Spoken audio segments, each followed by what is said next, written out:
కూటమి అధికారం చేపట్టినప్పటి నుంచి ప్రతి సెక్షన్లోనూ అవినీతి, ప్రతి ఒక్క దాంట్లో అవినీతి. డబ్బులు లేనిదే అసలు ఇంకా పనులు జరగవు, అలా అయిపోయిన పరిస్థితి. కూటమి నాయకులు కూడా అలానే తయారైపోయారు. ఇసుక వదలడంలే, మద్యం వదలడంలే, గుడి బడి దేన్ని వదలడంలే, అన్నిట్లోనూ కమిషన్ కావాలా. ఎవరైనా ఒక కాంట్రాక్టర్ ఏమైనా సరే వర్క్ స్టార్ట్ చేస్తే కమిషన్ కావాలా. సాక్షాత్ ఎమ్మెల్యేలే డైరెక్ట్గా అడిగేస్తున్నారు, ఇదిగో నాది ఇంత పర్సంటేజ్ ఊరబై అని వేసి అడిగేస్తున్నారు. గుడిలో అలానే ఉంది, బడిలో అలానే ఉంది. ఏ సెక్షన్లో తీసుకున్న అవినీతి మాత్రం బీభత్సం. సాక్షాత్తు శ్రీకాళహస్తి దేవాలయంలో అడుగడుగున వసూలకు పాల్పడుతున్నారు, వసూలకు దిగుతున్నారు. మరోవైపు దేవాదాయ శాఖలో జరుగుతున్నటువంటి లీలలో అన్నీ ఇన్ని కాదు, రోజుకొకరో బయటపడుతున్నారు. నిన్నేమో ఆయన ఎవరో నెల్లూరు అంట, నెల్లూరు ఆ వీడియోస్ అసలు బీభత్సం. ఇంకా అలా ఉంది పరిస్థితి. మళ్ళీ ఈరోజు మా బీసీ మీద దాడి అని చెప్పేసి మళ్ళీ ఒక టీం వచ్చి ప్రెస్ మీట్ పెట్టి ఒక వీడియో రిలీజ్ చేశారు. తప్పులు చేస్తారు, దొరికిపోయిన తర్వాత మళ్ళీ బీసీ కార్డు యూజ్ చేస్తారు, లేకపోతే ఏఐ వీడియోలు అని చెప్పేసి మాట్లాడుతున్నారు, ఎడిటెడ్ వీడియోలు అని చెప్పేసి మాట్లాడుతున్నారు.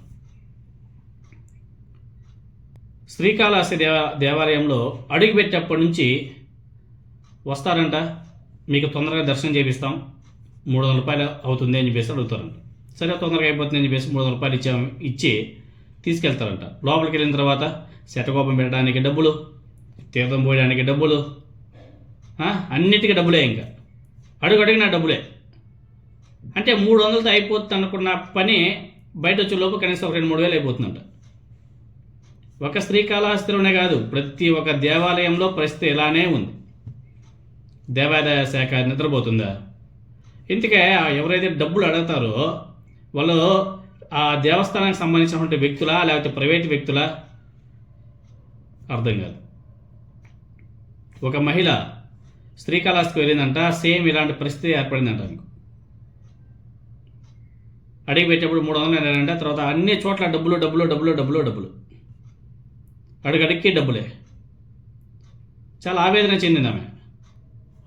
ఏంది మరి దేవాలయాల్లో కూడా ఇంత అవినీతి, దేవాదాయ శాఖ నిద్రపోతుందా అని చెప్పేసి ఆమె ప్రశ్నిస్తుంది. ఆ వీడియో సోషల్ మీడియాలో బాగా వైరల్ అవుతుంది. ఒకసారి ఆమె మాటలు మీరు అందరూ కూడా ఒకసారి వినండి. సో రీసెంట్గా నాకు ఒక ఎక్స్పీరియన్స్ అయింది. కరప్షన్ అంటే క్లియర్గా చూసాను నేను. It was not very pleasant actually to see that amount of corruption అనేది. నేను మొన్న రీసెంట్గా శ్రీకాళహస్తి వెళ్ళాను. వెళ్తే అక్కడ ఎంట్రన్స్ దగ్గర ఒక యూనిఫామ్ అతను, ఒక కాప్ లాంటి అతను, గార్డ్ అతను ఏదో మొత్తానికి, ఆయన అన్నాడు, మీకు తొందరగా దర్శనం కావాలి అని అంటే కనుక మీరు 300 పర్ హెడ్ పే చేయాలి అన్నాడు. సరేలే 300 కదా, అండ్ ఆల్సో మళ్ళీ we have a flight to catch అనేసి సరే 300 ఇచ్చాం. సో అది the beginning of the complete corruption that you will see. వెళ్ళిన దగ్గర, లోపల వెళ్ళిన దగ్గర నుంచి ప్రతి ఒక్కళ్ళు తీర్థం ఇవ్వడము, డబ్బులు అడగడము, అది నెత్తి మీద అదేదో శటగోపం పెడతారు అది అడగడము, అక్కడ మంగళవాద్యాలు వాయించే వాళ్ళు ఉంటారు, వాళ్ళు కూడా యాక్చువల్గా లిటరల్గా అడుక్కు తినే వాళ్ళలాగా అమ్మ అమ్మ అమ్మ అని అడుగుతున్నారు. ఇలా చూడడానికి ఎంత బాధ అనిపించిందో. వీళ్ళందరూ అక్కడ I think appointed by government are local government, I don't know, కానీ అలా చాలా బాధాకరంగా అనిపించింది. అండ్ అక్కడున్న పోలీసులు కూడా ఓ 2 నిమిషాలు ఎక్కువ చూడనేస్తే కనుక పక్కకు తీసుకొచ్చి మీకు దర్శనం బాగైందా అని ఇండైరెక్ట్ గా డబ్బులు అడగడము, ఇలా అన్నమాట.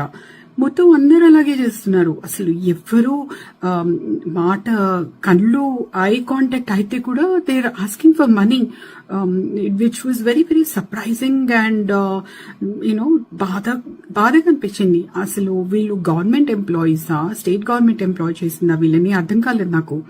But that kind of corruption was disheartening to see. మీకు ఎప్పుడైనా మీకు ఇలాంటి ఎక్స్పీరియన్స్ జరిగిందా కాళహస్తిలో? మీరు షేర్ చేయండి.